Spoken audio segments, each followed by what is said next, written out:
So the most recent ride I did just a few days ago was a total of 45 miles, as you can see on the computer. And you can see in the upper left that in the battery, I still have a bit left. So I think I probably could have cranked 50 miles out of this one charge if I wanted to. And this battery is 7 years old. The ride was up and down. There were a reasonable number of uphills, so it wasn't necessarily the easiest ride at all. And I was quite liberal in switching up the power on uphills and so on. Didn't really break a sweat.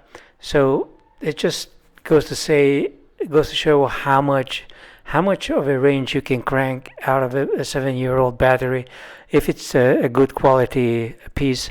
My battery has Panasonic cells in it, and I have been very satisfied with what I'm getting out of it. I guess if I had the range to do 70 miles, I would have done 70 miles because my suspension and everything is so comfortable. I had really no problem sitting on the bike all day long. This ride took about 4 hours to accomplish, maybe 4.5 hours. But in any case, I came back exhausted, and I want to say a few words about the nutritional part because for me, every long ride like this has to be followed by a feast. But a feast that it's not high carb, it has to be protein rich and healthy and so on. When I come back from a ride, I'm usually so thirsty that I tend to have the dessert before the main course, and the dessert is always something with moisture in it. In this case, I bought these organic berries, a yogurt. I wish they had organic yogurt, but they did not. I did get the organic berries and organic coconut milk. The thing about the coconut milk is really supposed to be coconut cream, and the way to find out is to actually grab the can and shake it. If you feel that there's a liquid inside that, then that's not what you want. You want it to feel solid, because if it's solid, it's room temperature or nearly solid. That's when you get the dense cream, and the dense cream is what we want. It contains huge amounts of MCT oil, which is good for the brain, especially if you have some kind of an insulin problem. And that's going to be another video, how I overcame my insulin problem and so on. But so these were the basics of it.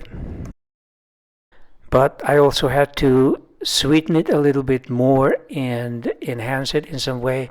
What you see on the left is vanilla bean pieces floating in pure rum, and that's how you can make a ton of vanilla essence. I have been using this for almost a year, and there's just no end to how much vanilla flavor the alcohol can pull out. The sweetener I typically use something that's a mixture of things. So it has monk fruit, but it has some erythritol and other stuff as well.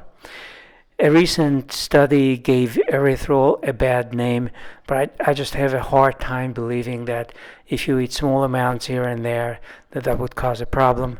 But in any case, mixing them gives you a better result.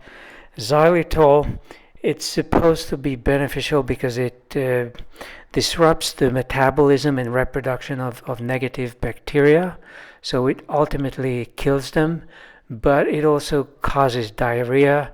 So I can only eat a half a teaspoon at a time, and you just have to test it out how much your body can take. But I cannot eat too much, so that I'm adding basically as a healthy addition. I put all of this stuff into the food processor at first without the berries, because you just want to get a cream out of the yogurt and the coconut and whatever sweeteners you have added. And then I pulsed the berries a little bit because I want to feel the texture of the chunky berries in it.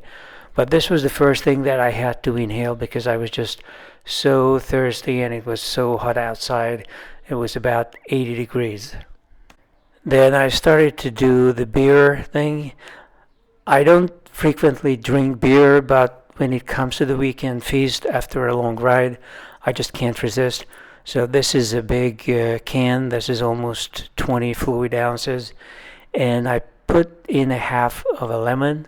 The thing about the Blue Moon beer is you can add a whole orange. Like, look, you can juice or even blend into a smoothie a whole orange and put it in the beer, and it tastes really great. It tastes almost like a soda, but it has fewer carbs and absolutely no added sugar. The beer looks really nice with the lemon in it, and the final piece for me was to get the protein ready. I actually bought a pound of shrimp, as you can see here, and I put that into the refrigerator the previous night, and I put aromatic paprika, a piece of spicy Latin chili pepper, a bunch of garlic, some lemon juice, and some finely minced onions or shallots as well. And I typically like to overnight things, like to marinate them overnight, because the flavor is typically so much better. Maybe you could get the same result with just an hour or 2 hours, I don't know, but I prefer to typically do this overnight. And the nice thing about shrimp is you get about 70 grams of protein out of a pound of shrimp. And I was certainly in the mood to eat 2 pounds, but I try to control myself. So you just have to cook it up, and it's done in like 15 minutes. It's really not a big deal. I got 70 grams of protein from the shrimp, maybe 15 from the yogurt, so that's 85. That's still not a lot. I really should have done more. I guess eating 2 pounds would have been the answer. That would have been 140 grams plus the yogurt, 155. I weigh 150 pounds, and you're supposed to be eating 1 gram of protein per pound of body weight. I almost never do that. It's very difficult to do, and I don't eat like this every day. I actually managed to lose maybe a pound the next day, but then I started piling up a bit during the rest of the week. What's left, this is just maybe a third of a pound, so I had several servings. It doesn't look like much, and shrimp is so light, you can very easily eat 2 pounds if you really want to, so no question about it. The best way to eat the shrimp would really be to get whole shrimp, but then that would take quite a while to devein and remove stuff. But if you cook or fry the shrimp with the skin on, then you get a lot more collagen, and the whole skin and the tail of the shrimp is made of collagen. So I actually ended up saving the tails for the next recipe, which I did, and I'm not going to go into that, but there is so much you can do with the shrimp parts, and I'm very keen on getting as much collagen into the diet as possible. So this was the feast on the most recent ride, and that was 45 miles.